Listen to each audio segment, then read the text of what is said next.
Hey guys, Matt, IronTrap Garage, and today we're going to do a little feature on my most recent impulse buy.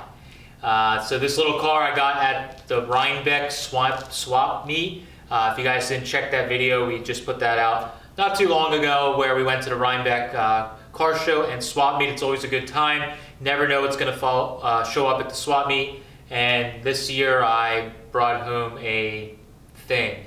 It's like I guess you could say a race car that somebody was starting on, or a backyard racer. I'm not sure, but I think they were trying to just build up a car with spare parts they had around, maybe to run around the yard or the farm. I don't know. But we thought we'd show you more about the car. We got a little bit of interest in the Rhinebeck video to learn more about the car, so we figured we'd show you guys what the builder did to put this thing together. So we'll start at the front, work our way back. Alright, so obviously the first thing that caught my eye is the 32-esque grill. We're not quite sure what this grill was originally. It may have been a 32 grill that's been heavily modified. It does have these little ribs on the side that tells me it's a factory grill off of something, and they shortened it, narrowed it, I don't know what they did, chopped it up, hacked it up, put this screen in here. This almost looks like it could have been out of an old actual race car that was run. By the way, it looks a little more functional. So this is pretty cool. They have it screwed into I think it's like I'm gonna guess like a 60s or 70s sprint car hood that sort of fit. I think I might ditch it because it doesn't really fit the car. So that's just sitting on there. Let's see. There's our hood off. All right, so front end, we'll start here in the front. So the front axle is a Model A axle that they cut in the center and shortened. They didn't really finish welding it, but they put it together and shortened it, so that's why the front axle looks really short, because it is. It's a Model A axle that they cut. Same thing with this little tie rod here. They cut, didn't really finish weld it. They just like tacked it. So everything on this car is just been tack welded. But front cross member is pretty interesting. They cut the front of the horns off, took the cross member out. I believe this is a 1926, 1927 rear cross member that's been flipped on its side and is now capping the front here and captures the front suicide mount. Pretty neat idea actually, and something that I think I've seen on some older hot rods before, which is pretty cool. And just a homemade mount here. I think they narrowed well, they had to. I don't know if I felt for a weld. It doesn't look like it's welded. But it's hard to believe. Anyways, they have a spring in here. Just looks really I think they rolled the ends by hand. Ah. It looks like, yeah, you're right. Yeah, that is rough. Yeah, it looks like they rolled the leaf springs by... And then cut down these. And then, yeah, I think you're right. They rolled the ends, which is pretty cool, but it doesn't...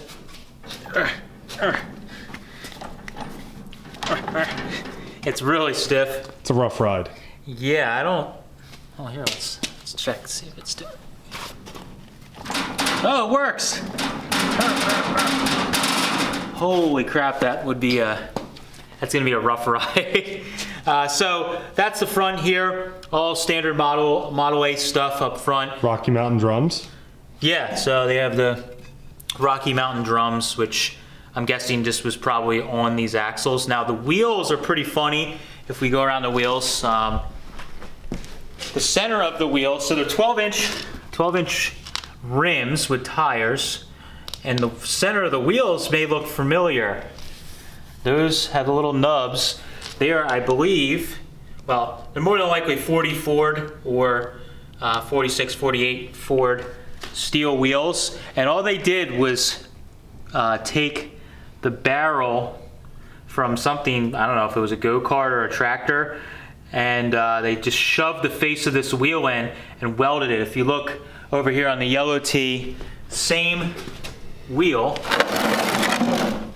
and you can see how much is covered up. We're only can see about this much of the face of the wheel on the other one. So they have all that just behind it, and they just shove the rim in front. But that's how big the face is supposed to look, but that's the front. You can see on the rear, they did the same thing. So they just shoved it in there, and you can actually see the welds right here. I just put it in, put a couple little welds on there. It's good to go. Bolts right up, ready to race.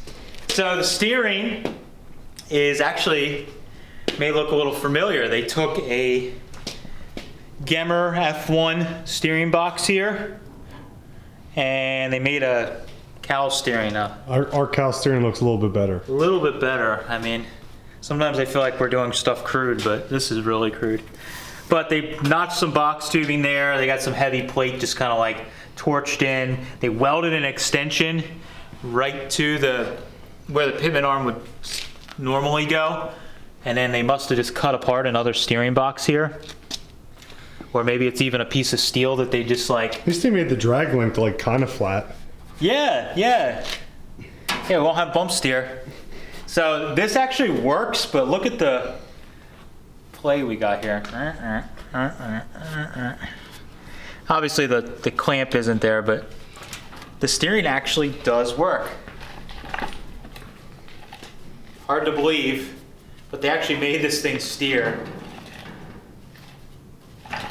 So that's pretty cool. So this looks, I mean, they didn't even cut the drag link here, I don't think.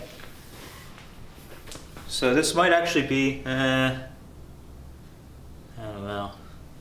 But the old school drag link, they split the wishbones on the side here. They have a wishbone mount, if you'll call it that. Basically a piece of plate they welded to the bottom, they drilled, and they split both the front and rear, have them both together. And actually, geometry wise for the suspension, it's pretty good because you want to try and get the wishbones and the pitman arm to be about at the same spot where they attach if possible. So they actually kind of did that. I don't think they did it on purpose. I just think they just took the wishbones and welded it together. Now the engine mounts, if you want to call them that, I'm guessing this was just a V8 60 that was laying around in the yard. The oil pan has a monster hole in it where it rotted out.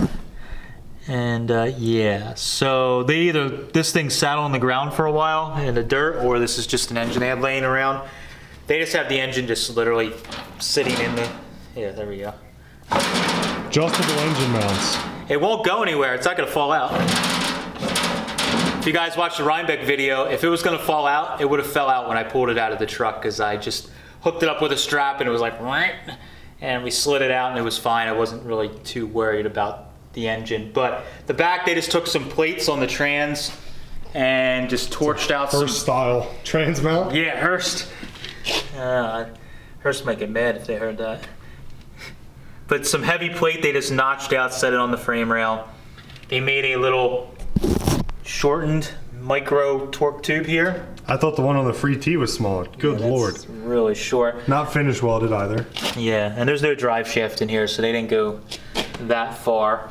The rear is a Banjo V8 rear, so if you guys that are just getting into this stuff, you can quickly tell a V8 rear, other than 32, most of the Banjo V8 rears have this star pattern on them. Standard Model A will just be a round flange, so they actually took a V8 rear and used that, and they shortened it here on the ends, so out on the, I don't know if you can see on that side, they cut, it's just tack welded. And the wishbones are welded directly to the axle tube. Oh yeah, that's necessary. The leaf springs look homemade as well. Yeah. That one is not working. That's jammed against it. So we got solid suspension here. It's a dirt car. Yeah.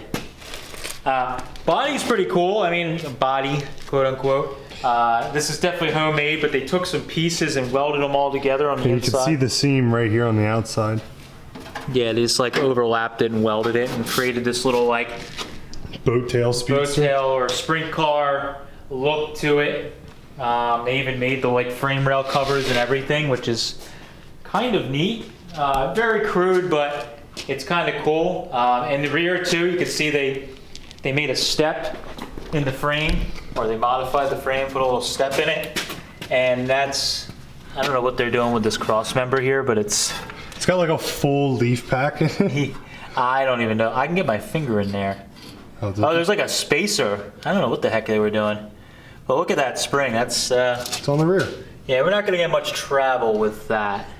So yeah, so it's pretty neat. We don't know what we're gonna do with it, so we're looking for suggestions. This car would actually, with a little bit of work, in all seriousness, this would be a great car for somebody to run for Race a Gentleman, because it's nice little narrow single seater, and if you kind of go back and redo some of the stuff that was just tacked together, you could actually make something pretty cool. I might make a little hood for it that looks a little better, just if I get some free time, that'll fit the car a little bit better. But it's got the look. So I think it'll be pretty cool. Only thing I'm gonna do right away is I think I wanna get a set of like 19-inch Model A wire wheels with some skinny tires, obviously, and put them on here. I think it'll look a little more like a vintage racer by doing that rather than these go-kart tires. And yeah, that'll probably be my first step, and then I don't know what we'll do. Maybe we'll put it under a shelf. Maybe we'll give it away. I don't know. Maybe we'll put the Riley in it and do burnouts and get sideways. Yes. Maybe. Yes. It sounds expensive. I don't know what we're gonna do, but it was cheap. It was fun. It's something that we'll have around. If anybody's interested in maybe using this for Race a Gentleman or for some dirt racing you want to get involved in, hit me up. I'm always looking to trade, swap, sell, whatever. A lot of this stuff that I get that's impulse buys, I can usually be coerced out of it with a trade of something or some dollar bills. But otherwise, we're going to keep it around, and who knows, it might get put into something someday. But we thought we'd show you guys a little more in detail this interesting little homebrew race car. So that's all we have for this one. I appreciate you guys following along as always. We do videos on Tuesdays, Fridays, and Sundays. If you haven't, definitely hit the subscribe button. We have a lot of really neat stuff coming up this summer, including more event coverage, more picking. We're going to get the Model T, the free T, all finished up and on the road. We're going to do a feature on the meat truck, which should be really, really neat, and lots of other stuff. Thanks, guys. Catch you later. All right, let's show that a full-size adult, or almost full-size adult, can get in this. I'm not wearing my Ferrari driver shoes, but let's see if I can fit in it with boots. Should be fun. Luckily, it doesn't have a floor, because I would never get in. Good thing we didn't just eat lunch. Yeah. Oh, God. Gotta sit on the cross member, pull your knee up.